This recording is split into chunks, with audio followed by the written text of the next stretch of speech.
बिस्मिल्लाहिर्रहमानिर्रहीम। अस्सलाम वालेकुम। आज हम बना रहे हैं ये मज़ेदार सी और आसान सी निहारी।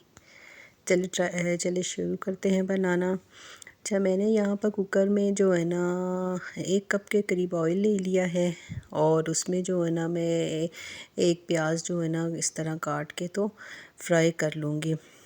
प्याज बस एक ही लेना है, काफ़ी है।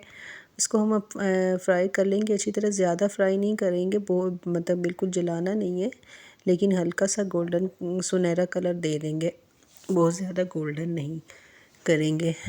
तो जब तक हमारे प्याज जो है ना फ्राई होते हैं, आप जल्दी से मेरे चैनल को लाइक कर दें, शेयर कर दें, सब्सक्राइब कर दें और हमारे चैनल को ग्रो होने में हमारी हेल्प करें।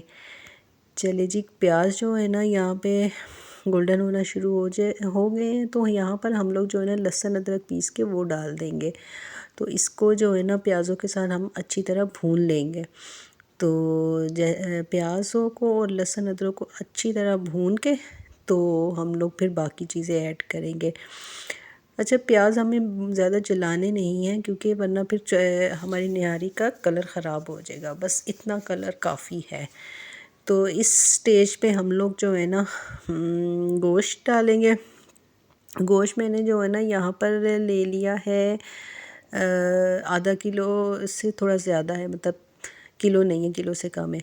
तो मैंने वो ले लिया है और जो है ना ये जो है मैंने बग़ैर हड्डी के लिया है।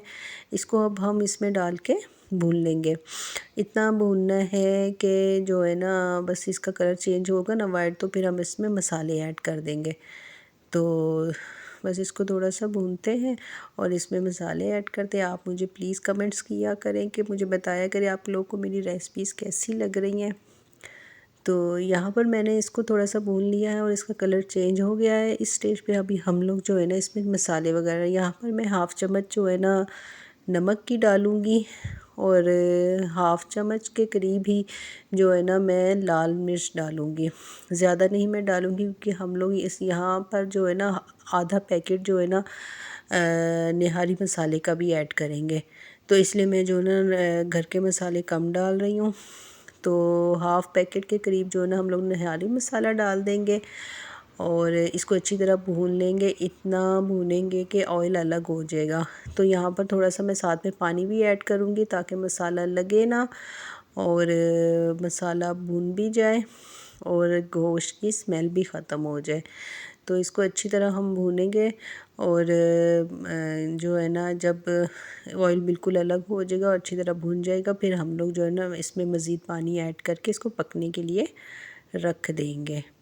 तो यहाँ पर हमारा जो है ना मसाला अच्छी तरह भून चुका है, गोश्त और जो है ना ऑयल बिल्कुल अलग हो चुका है।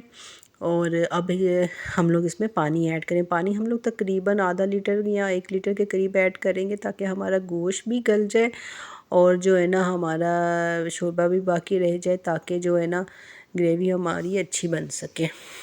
तो यहाँ पर मैं इसको कुकर को बंद कर दूँगी और जब हमारा गोश्त गल जाएगा तो मैंने इसको क्या किया, अभी दूसरे बर्तन में निकाल लिया। कुकर से मैंने देगची में सारा मसाला ऐड कर दिया। तो यहाँ पर देखें जी, गोश्त हमारा अच्छी तरह गल भी चुका है, ऑयल भी अलग हो चुका है। दूसरी तरफ मैं जो ना 1 कप पानी लूँगी, उसमें मैं जो ना आधी प्याली आटा शामिल कर लूँगी, क्योंकि हमें निहारी को गाढ़ा भी तो करना है। तो ये मैं अच्छी तरह इसको मिक्स करूँगी, ताकि इसमें जो है ना कोई गुठली ना रह जाए।